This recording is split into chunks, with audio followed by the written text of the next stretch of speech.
Hello friends, कैसे हो? तो अपने 10th क्लास का चैप्टर कर रहे थे। कौन सा चैप्टर कर रहे थे? रिसोर्स और उसके क्लासिफिकेशन वाला ना। अपनों ने क्या कुछ कर लिया था, अपनों ने लैंड के बारे में पढ़ लिया था ना। लैंड का यूटिलाइजेशन क्या होता है, इसका कंजर्वेशन वगैरह क्या होता है, और उसके बाद अपना क्या शुरू हो गया था, सोयल एज ए रिसोर्स शुरू हो गया था। अपनों ने सोयल के बारे में पढ़ा था कि सोयल कैसे बनती है, सोयल को बनाने में कौन कौन से फैक्टर काम आते हैं, पेरेंट रॉक क्या होती है, क्लाइमेट कैसे काम आता है, वेजिटेशन कैसे काम आती है, या फिर टेम्परेचर टाइम वगैरह कैसे काम आता है। सोयल के बारे में इतना अपनों ने कर लिया था। और अपना जो अभी ये नेक्स्ट वीडियो है, इस पे अपने पढ़ेंगे इंडिया में कौन कौन सी सोयल्स मिलती हैं, इंडिया में कितने प्रकार की सोयल्स मिलती हैं, है ना। तो इंडिया में कहाँ पर कौन सी सोयल पाई जाती है उसके बारे में पढ़ेंगे, ठीक है। जैसे कि आपको सामने मैप दिख रहा है ना। इस मैप में आपको ना अलग अलग कलर्स में आपको क्या दिखा रखी हैं, सोयल दिखा रखी हैं। यहाँ पे आपको मैप दिख रहा है ना। इस मैप में आपको अलग अलग कलर में इंडिया के मैप के अंदर सोयल दिखा रखी है। जैसे ग्रीन कलर देखो, ऊपर की साइड हिमालय की साइड है, तो हिमालय में कौन सी सोयल मिलेगी, माउंटेनियस सोयल मिलेगी। Light green colour alluvial soil को दिखाता है, येलो कलर एरिड सोयल को दिखाता है, red colour red and yellow soil को दिखाता है, और ग्रे कलर ब्लैक सोयल को दिखाता है। तो ये मैप आपको आपके एनसीईआरटी में भी है, तो आपको ये मैप ढंग से याद करना है। तो यहाँ पर कुछ अपने को सोयल्स दे रखी हैं, उन सोयल्स के बारे में अपने को क्या करना है, डीपली स्टडी करनी है। सबसे पहले हम एलुवियल सोयल के बारे में पढ़ेंगे, देन ब्लैक सोयल के बारे में पढ़ेंगे, उसके बाद लैटराइट सोयल के बारे में पढ़ेंगे, उसके बाद रेड और येलो सोयल के बारे में पढ़ेंगे, फिर एरिड सोयल के बारे में पढ़ेंगे, और लास्ट में हम फॉरेस्ट और माउंटेनियस सोयल के बारे में पढ़ेंगे। तो एक एक सोयल के बारे में ध्यान से पढ़ेंगे, तो बने रहिए, ठीक है। सबसे पहले देखो किसकी बात करते हैं, अपने एलुवियल सोयल की बात करें। क्लासिफिकेशन ऑफ सोयल में सबसे पहली सोयल कौन सी आती है, एलुवियल सोयल, ठीक है। तो क्लासिफिकेशन ऑफ सोयल में पहली सोयल कौन सी आती है, एलुवियल सोयल आती है, ठीक है। तो एलुवियल सोयल के बारे में अगर बात करें ना, तो this is the most widely spread and important soil, है ना।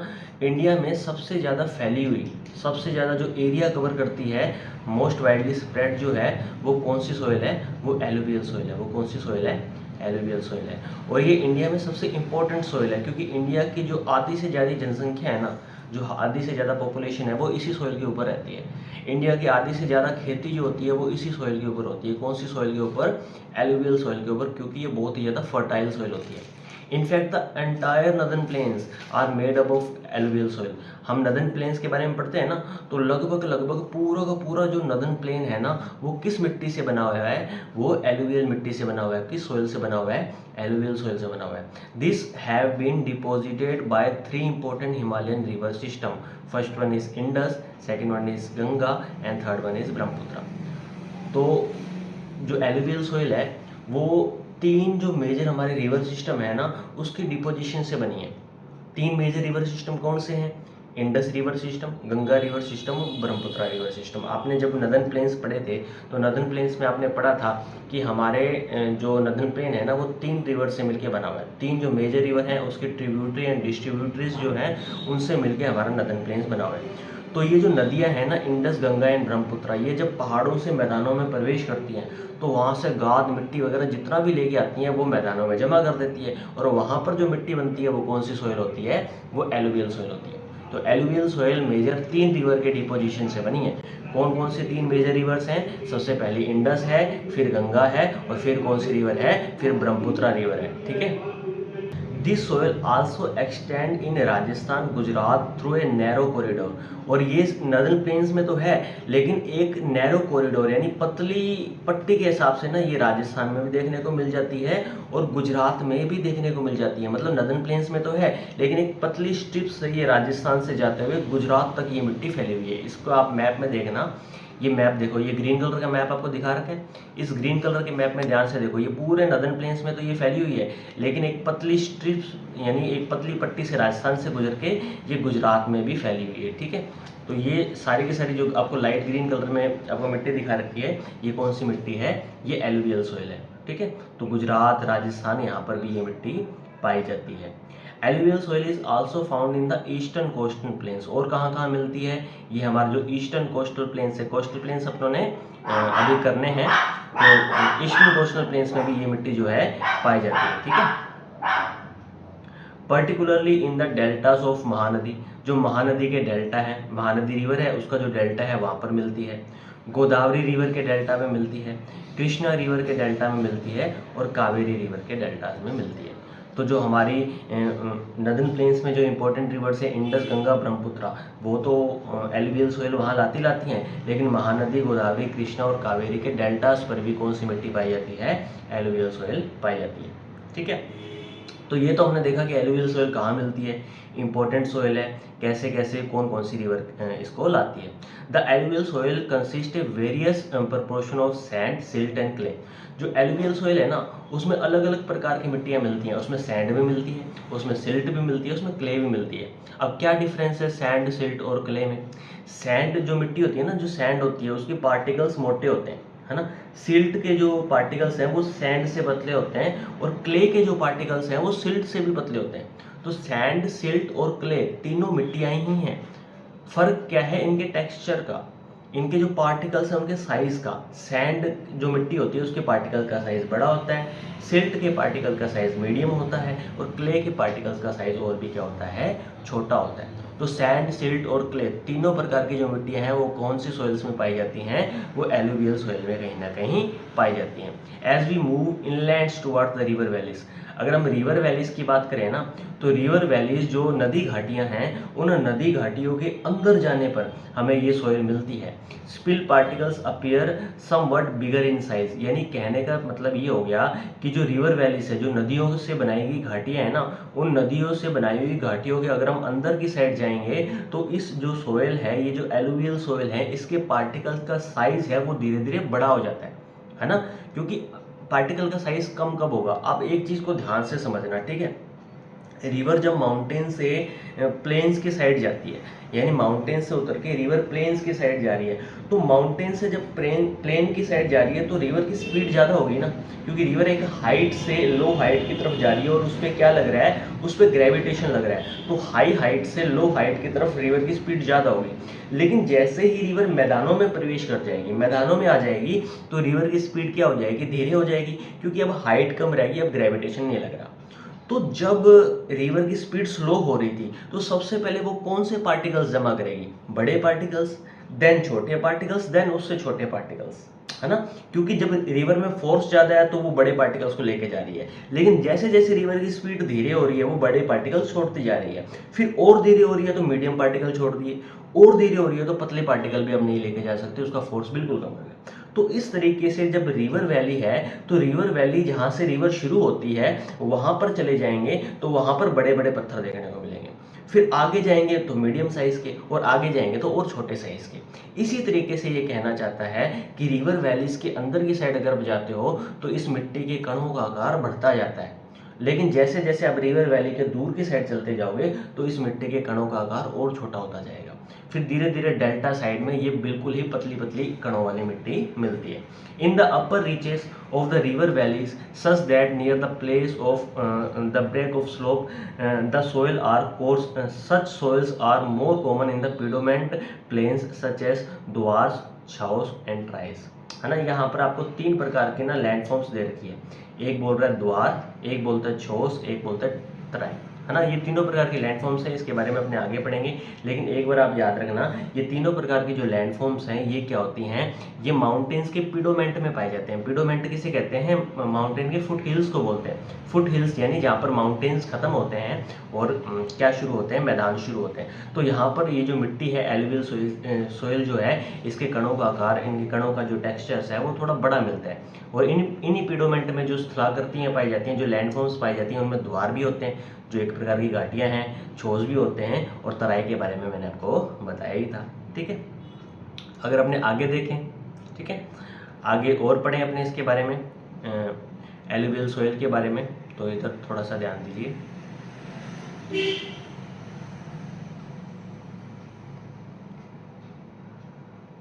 आगे देखो क्या कहते हैं, apart from the size of the grains और component, soil also describe on the basis of their age according to their alluvial soils can be classified into alluvial, old alluvial, is called as bangar and new alluvial is called as khadar. देखो वही बात आ गई ना, बांगर और खादर हम करके आए हैं, है ना। जो पुरानी एलुवियल मिट्टी है, जो पुराने बाढ़ के मैदान है, वो क्या कहलाते हैं, बांगर कहलाते हैं। जो नए बाढ़ के मैदान है या जो न्यू एलुवियल सोइल है वो क्या कहलाते हैं, खादर कहलाते हैं, है ना। तो एलुवियल सोइल को इनकी एज के हिसाब से भी दो भागों में बांटा जाता है। पुरानी एलुवियल सोइल क्या कहलाती है, बांगर कहलाती है, और नई एलुवियल सोइल क्या कहलाती है, खादर कहलाती है। एलुवियल सोइल कहलाती है। देखो जब नदियां बहती हैं, नदियां बहने के बाद कभी कभी नदियों में बाढ़ आती है, बाढ़ आने से मैदान बनते हैं। अब जो पुराने बाढ़ के मैदान है, जो ओल्ड फ्लड प्लेन्स है, वो तो बांगर हो गए, और जो न्यू फ्लड प्लेन्स है वो खादर हो गए। अब ये फ्लड प्लेन कौन सी मिट्टी से बने हैं, ये फ्लड प्लेन एलुवियल सोइल से ही बने हैं ना। तो इस कारण से ओल्ड एलुवियल के फ्लड प्लेन क्या कहलाएंगे, बांगर कहलाएंगे, और न्यू एलुवियल के फ्लड प्लेन क्या कहलाएंगे, खादर कहलाएंगे। ठीक है, तो आपको याद रखना है कि टाइम की बेसिस पर भी एलुवियल सोइल से बने हुए जो फ्लड प्लेन्स होते हैं, इनको दो भागों में बांटा जाता है। एक को हम बोलते हैं बांगर और दूसरे को हम क्या बोलते हैं, खादर बोलते हैं। The bhangar soil has a higher concentration of the kankar nodules. जो बांगर होते हैं ना, बांगर में कंकर नोड्यूल्स पाए जाते हैं, जो एक प्रकार के कैल्शियम के मोटे मोटे पत्थर होते हैं।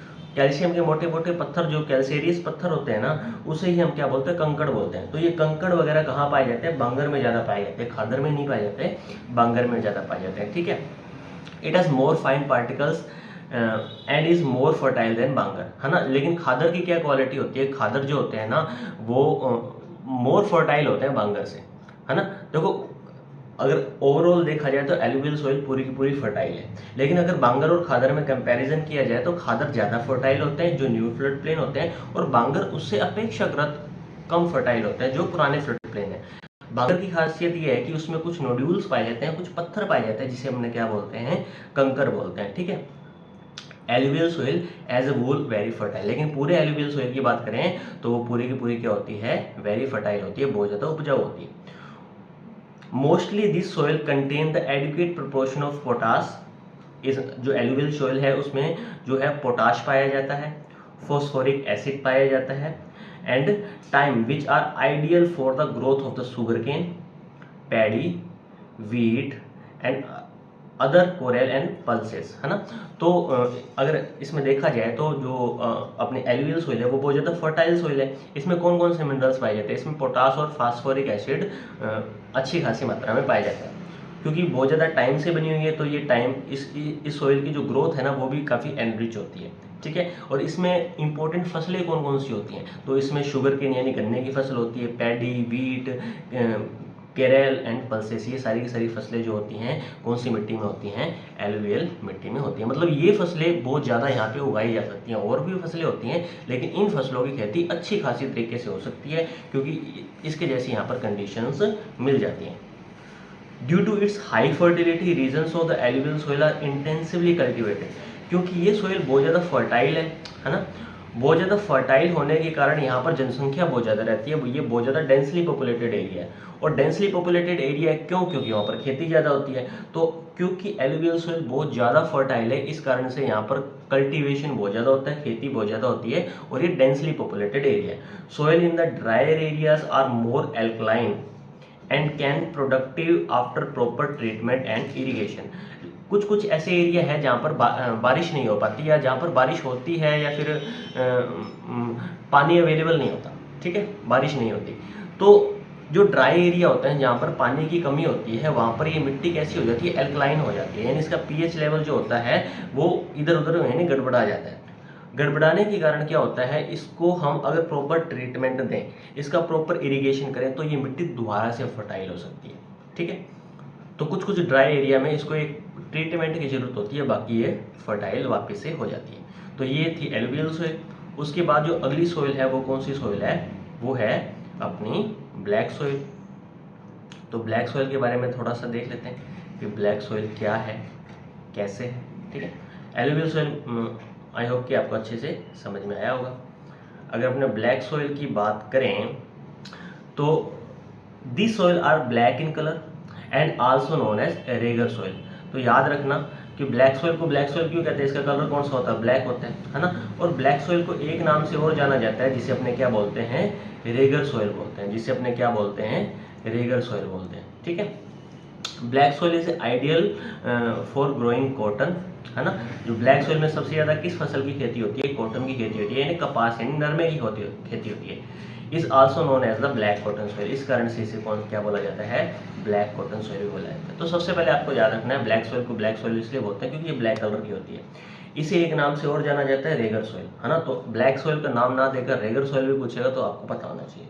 ब्लैक सोइल में सबसे ज़्यादा खेती किसकी होती है, कॉटन की खेती होती है, और इस कारण से इसे एक और नाम से जाना जाता है जिसे क्या बोलते हैं हम, ब्लैक कॉटन सोइल बोलते हैं। This type of soil is typically of the Deccan trap, है ना। कहाँ मिलती है, डेक्कन ट्रैप, जो अपनों ने पिछली वीडियो में करा था, है ना, जो बेसाल्ट रीजन है, यानी जो लावा से बना हुआ है। तो डेक्कन ट्रैप में ये सबसे ज़्यादा पाई जाती है। Region spread over the north west Deccan plateau and made up of the lava flows. जो डेक्कन प्लेटू का कौन सा रीजन है, नॉर्थ वेस्ट रीजन है, और डेक्कन ट्रैप किससे बना है, लावा के फ्लो से बना है। लावा के फ्लो से कौन सी चट्टानें बनी, इग्नियस रॉक्स बनी। इग्नियस रॉक के डेन्यूड होने से यानी टूटने से कौन सी मिट्टी बनी है, ब्लैक सॉइल बनी है, जिसे रेगर सॉइल भी बोलते हैं या ब्लैक कॉटन सॉइल भी बोलते हैं। This cover the plateaus of Maharashtra. Black soil कहाँ कहाँ पाई जाती है, उन जगहों के नाम देखो। तो प्लेटू ऑफ महाराष्ट्र, इस जगह पे ब्लैक सॉइल मिलती है। सौराष्ट्र जो गुजरात में है, यहाँ पर मिलती है। मालवा, जिसका कुछ पार्ट राजस्थान में भी है। मध्य प्रदेश, छत्तीसगढ़, है ना, और साउथ ईस्ट में और ज़्यादा भी थोड़ी एक्सटेंट है, गोदावरी और कावेरी वैलीज के आसपास। तो कहाँ कहाँ मिलती है black soil, plateau of Maharashtra, plateau of Saurashtra, plateau of Malwa Madhya Pradesh में मिलती है, छत्तीसगढ़ में मिलती है, और गोदावरी और कावेरी रिवर वैलीज में यहाँ पर ब्लैक सॉइल पाई जाती है। The black soil are made up of the fine particles like clay material ना। ये बहुत ही ज़्यादा पतले पार्टिकल से बनी होती है, यानी ब्लैक सॉइल मिट्टी को देखोगे ना तो उसके पार्टिकल होते हैं बहुत पतले पतले होते हैं, लाइक क्ले का यूज़ किया होगा तो क्ले की तरह बहुत ज़्यादा इसके पतले पार्टिकल्स होते हैं। They are well known for their capacity of hold moisture, है ना। ब्लैक सॉइल की एक खासियत होती है, क्या खासियत होती है कि ये मॉइस्चर को बहुत जल्दी पकड़ के रखती है ना। यानी थोड़ी सी बारिश हो जाएगी ना, ये जल्दी से गीली और चिपचिपी हो जाती है, ठीक है। तो ये मॉइस्चर को पकड़ के रखने का, नमी को पकड़ के रखने का इसका एक क्वालिटी होती है। They are rich in soil nutrients, है ना। इसमें बहुत ज़्यादा अच्छे खासे सोयल न्यूट्रिएंट्स होते हैं। अब कौन कौन से न्यूट्रिएंट्स होते हैं इसमें कैल्शियम कार्बोनेट मिलता है, इसमें मैग्नीशियम मिलता है, इसमें पोटाश मिलता है, और टाइम के अकॉर्डिंग देखें तो ये काफ़ी एनरिच मिट्टी होती है। तो इसमें काफ़ी सारे सोयल न्यूट्रिएंट्स पाए जाते हैं, जैसे कैल्शियम कार्बोनेट, मैग्नीशियम, पोटाश इत्यादि, ठीक है। The soil are generally poor in phosphoric content. देखो पोटाश मिलता है लेकिन फास्फोरिक कंटेंट इसमें नहीं होता, तो आपको याद होना चाहिए इसमें क्या मिल रहा है क्या नहीं मिल रहा। कैल्शियम कार्बोनेट मिलता है, मैग्नीशियम मिलता है, पोटाश मिलता है, और टाइम के प्रोसेस ये रिच होती हैं। लेकिन इसमें किस चीज़ की कमी होती है, इसमें फास्फोरिक जो कंटेंट्स होते हैं उसकी कमी होती है। They developed in deep cracks during the hot weather which helps in the proper aeration of the soil, है ना। जब गर्मी होती है ना तो गर्मी में इस मिट्टी में काफ़ी बड़ी बड़ी दरारें पड़ जाती है, जैसा आपको पिक्चर में दिख रहा होगा, इस टेक्स्ट के पीछे पिक्चर मैंने लगा रखी है, तो यहाँ पर आपको बड़ी बड़ी दरारें देखने को मिलेंगी। तो एक बार तो ये गीली हो जाएंगी जब नमी हो जाएगी, लेकिन एकदम से गर्मी पड़ती है ना तो ये चिपचिपी मिट्टी छोटी छोटी दरारों में टूट जाती है, जिसके कारण से इसमें प्रॉपर एरिएशन हो पाता है, यानी हवा घुल पाती है इसमें। This soil are sticky when wet. जब ये नमी होती है ना इस मिट्टी में, जब ये मिट्टी गीली होती है यानी वेट होती है, तब ये मिट्टी कैसी होती है, स्टिकी होती है, चिपचिपी होती है। लेकिन जैसे ही इसमें गर्मी पड़ती है, इसमें दरारें आ जाती हैं, तो ये हार्ड हो जाती है, और उसके बाद इसमें क्या हार्ड हो जाता है, तो उसमें इरिगेशन हार्ड हो जाता है। तो इसी कारण से ब्लैक सोइल जो है ना, ब्लैक सोइल में जैसे ही नमी आती है, जब वो गीली होती है ना, तभी उसमें कल्टीवेशन कर लिया जाता है, तभी उसमें कॉटन वॉटन की बिजाई कर ली जाती है। लेकिन एक बार जब ये गर्मी पड़ने के बाद इसमें दरारें पड़ गई ना, ये हार्ड हो गई, तो यहाँ पर खेती करना क्या हो जाता है, मुश्किल हो जाता है, ठीक है। तो ये अपनों ने कौन सी सॉइल पढ़ ली, ये अपने ब्लैक सॉइल पढ़ ली। तो दो सॉइल होगी अभी अपनी एक एलुवियल सॉइल होगी, और एक अपनी कौन सी सॉइल होगी, एक अपनी ब्लैक सॉइल होगी, ठीक है। उसके बाद जो अगली सॉइल है वो सॉइल है अपनी कौन सी, लेटराइट सॉइल। तो laterite soil laterite has been derived from the Latin word later which means brick. जो लेटराइट शब्द है ना, वो एक लैटिन भाषा का शब्द है जिसे क्या बोलते हैं, लेटर बोलते हैं, और लेटर का मतलब क्या होता है, ब्रिक यानी ईंट। लेटराइट सोइल का नाम लेटर पर पड़ा है। लेटर का मतलब होता है ब्रिक यानी ईंट। तो ये मिट्टी कैसी होती है? ये ईंट जैसी पथरीली मिट्टी होती है। कैसी होती है? ईंट जैसी पथरीली मिट्टी होती है। जैसे ईंट होती है ना लाल कलर की एकदम पथरीली, बिल्कुल वैसी मिट्टी होती है। The laterite soil develop under the tropical and सब ट्रॉपिकल क्लाइमेट। तो ये कौन से क्लाइमेट में ज़्यादा होती है? ये ट्रॉपिकल क्लाइमेट और सब ट्रॉपिकल क्लाइमेट में ये सबसे ज़्यादा होती है। और आई होप आपको पता होगा कि ट्रॉपिकल क्लाइमेट कौन सा होता है और सब ट्रॉपिकल क्लाइमेट कौन सा होता है, क्योंकि 8th क्लास तक आपने ज्योग्राफी पढ़ी है। तो 8th क्लास में आपको बताते हैं कि ट्रॉपिकल क्लाइमेट कौन सा है, सब ट्रॉपिकल क्लाइमेट कौन सा है ना। ये तो 9th का है। फिर भी मैं आपको बता देता हूँ कि ट्रॉपिकल क्लाइमेट कौन सा होता है। ट्रॉपिक ऑफ कैंसर और ट्रॉपिक ऑफ कैप्रिकॉर्न के बीच का क्लाइमेट ट्रॉपिकल क्लाइमेट कहलाता है, जबकि ट्रॉपिक ऑफ कैंसर से अपना अंटार्कटिक साइकिल के बीच का जो क्लाइमेट है वो सब ट्रॉपिकल है। और ट्रॉपिक ऑफ कैप्रिकॉर्न से जो अंटार्कटिक साइकिल का जो बीच का क्लाइमेट है वो कौन सा है? सब ट्रॉपिकल। तो आपको पता होना चाहिए कि ट्रॉपिकल क्लाइमेट कौन सा होता है, सब ट्रॉपिकल क्लाइमेट कौन सा होता है। तो जो लेटराइट मिट्टी है वो कौन से क्लाइमेट में ज़्यादा मिलती है? ट्रॉपिकल और सब ट्रॉपिकल क्लाइमेट में, with alternative wet and dry season. ये वहां मिलती है जहां पर alternative wet and dry season होता है, यानी जहां पर बारिश हो गई फिर गर्मी पड़ गई, फिर बारिश फिर गर्मी, फिर बारिश फिर गर्मी। तो ये लगातार चेंज होता रहता है। पहले बारिश हुई, मिट्टी में नमी आ गई, फिर एकदम से ड्राई सीजन आ गया, गर्मी पड़ गई, तो वो नमी एकदम से उड़ गई। तो ऐसे बारी बारी होने के कारण कभी वेट है कभी ड्राई है, कभी वेट है कभी ड्राई है। तो इससे क्या हो जाता है? वो मिट्टी एकदम पथरीली हो जाती है, ईंट जैसी हो जाती है, जिसके नाम पे इसका क्या नाम पड़ गया? लेटराइट सॉइल पड़ गया। ठीक है। This soil is a result of the intense leaching due to the heavy rain. ये जो सॉइल है ना, इसमें इंटेंस लीचिंग और हैवी रेन, देखो इस जगह पे बहुत ज़्यादा बारिश हो गई। बहुत ज़्यादा बारिश होने के कारण इस मिट्टी में जितने भी सारे न्यूट्रिएंट्स थे ना, वो न्यूट्रिएंट्स जमीन के अंदर चले गए। इसे क्या बोलते हैं? इसे लीचिंग बोलते हैं। जितने भी न्यूट्रिएंट्स थे वो जमीन के अंदर चले गए और वापस यहाँ पे गर्मी पड़ गई, फिर ईंट जैसी पथरीली होगी। तो इस जगह पे बहुत ज़्यादा लीचिंग होती है। लीचिंग का मतलब होता है कि मिट्टी के सारे न्यूट्रिएंट्स पानी के साथ में जमीन के अंदर चले जाना, क्योंकि बारिश हुई तो बारिश से पानी ग्राउंड वाटर में जाएगा तो मिनरल्स भी चलेंगे। तो इसी चीज़ को लीचिंग बोलते हैं। तो ये उस जगह पे बनती है जहाँ पर क्या होती है? इंटेंस लीचिंग होती है। Laterite soil are mostly deep and very deep. ये काफ़ी डीप मिट्टी होती है और इसकी पीएच लगभग एसिडिक होती है, यानी 6 से कम होती है। ठीक है। Generally deficient in plant nutrients, इसमें कमी होती है। प्लांट को ग्रो होने के लिए जो न्यूट्रिएंट्स चाहिए होते हैं ना, उसकी इसमें क्या होती है? कमी होती है। ठीक है। कहाँ पे मिलती है? तो ये हमारे सदर्न स्टेट्स जो हैं, साउथ के इलाके, वहाँ मिलती है। ये वेस्टर्न घाट के रीजन्स में मिलती है। ये महाराष्ट्र में मिलती है। ये ओडिशा में मिलती है। थोड़े से वेस्ट बंगाल में मिलती है और नॉर्थ ईस्ट रीजन में मिलती है। तो ये आपको जगह याद होनी चाहिए। सदर्न स्टेट्स, वेस्टर्न घाट, Maharashtra, Orissa, west Bengal, north east, यहाँ पर ये मिट्टी जो है पाई जाती है। Where the soil support deciduous and evergreen forest. तो यहाँ पर जो जंगल पाए जाते हैं वो कौन से जंगल होते हैं? डेसिडियस जंगल होते हैं, यानी पतझड़ जंगल होते हैं, और एवरग्रीन फॉरेस्ट भी होते हैं। यहाँ पर पतझड़ पेड़ भी पाए जाते हैं जो साल में 1-2 महीने के लिए पत्ते झाड़ देते हैं, और एवरग्रीन फॉरेस्ट भी यहाँ पे मिलते हैं। ये ह्यूम्स में रिच होती है। ह्यूम्स होता है जमीन के ऊपर जो ऑर्गेनिक मटेरियल्स पाए जाते हैं ना, जो ऑर्गेनिक जिसमें कार्बन होता है, जो ऑर्गेनिक मटेरियल्स पाए जाते हैं उसे ह्यूम्स बोलते हैं, जिसके कारण से मिट्टी फर्टाइल हो जाती है। तो ह्यूम्स कंटेंट इसमें अच्छा खासा होता है। But under the suppressed vegetation in a semi arid environment it is generally Hume's poor. वैसे तो इसमें ह्यूम्स अच्छा खासा होता है, लेकिन कुछ कंडीशंस या फिर सेमी एरिड एनवायरनमेंट जब होता है तो उसमें ह्यूम्स की मात्रा क्या हो जाती है? कम हो जाती है। ठीक है। After adopting appropriate conservation techniques, particularly in the hilly areas of Karnataka, Kerala, Tamil Nadu, this soil is very useful for growing tea and coffee, है ना। अगर अपने हिली एरियाज की बात करें, यानी पहाड़ी इलाकों की बात करें, जैसे कि कर्नाटका में, केरला में और तमिलनाडु में, तो कर्नाटका, केरला, तमिलनाडु में भी ये अपने लेटराइट सॉइल मिलती है। लेकिन वहाँ के लेटराइट सॉइल की क्वालिटी ऐसी है कि अगर उसका प्रॉपर ट्रीटमेंट कर दिया जाए साइंटिफिक टेक्निक से, तो यहाँ पर अच्छी खासी खेती हो सकती है। और किसकी खेती हो सकती है? यहाँ पर चाय की, यानी टी की, और कॉफ़ी की अच्छी खासी यहाँ पर क्या हो सकती है? खेती हो सकती है। Led laterite soil in Tamil Nadu, Tamil Nadu में जो लेटराइट सॉइल मिलती है वो कौन सी होती है? रेड कलर की लेटराइट सॉइल होती है। तमिलनाडु में मिलती है, आंध्र प्रदेश में मिलती है और केरला में मिलती है। जहाँ पर किसकी खेती यहाँ पे होती है? कैश्यू नट, यानी काजू की खेती होती है। ठीक है। तो जो रेड कलर की लेटराइट सॉइल होती है वो कहाँ मिलती है? तमिलनाडु में मिलती है, आंध्र प्रदेश में मिलती है और केरला में मिलती है। और यहाँ पर सबसे ज़्यादा जो लेटराइट सॉइल होती है वहाँ पर किसकी खेती होती है? कैश्यू नट की खेती होती है, यानी काजू की खेती होती है। तो 3 प्रकार की मिट्टी अपनों ने इस वीडियो में पढ़ी। एक अपनों ने कौन सी पढ़ी थी? एलुवियल सॉइल पढ़ी थी। उसके बाद एलुवियल सॉइल की ये स्लाइड है। उसके बाद ब्लैक सॉइल पढ़ी थी और उसके बाद लेटराइट सॉइल पढ़ी थी। ठीक है। कल हम पढ़ेंगे एरिड सॉइल और उसके बाद रेड एंड येलो सॉइल और कुछ सॉइल कंजर्वेशन मेजर्स हैं, है ना। फिर अपना ये चैप्टर पूरा हो जाएगा। तो उम्मीद है आपको यहाँ तक समझ में आया होगा। नहीं आया होगा तो आप रिकैप करके देखिए, कोई डाउट है तो कमेंट में पूछिए। ठीक है, आपको पूरी आज़ादी है। Bye bye, take care, thank you.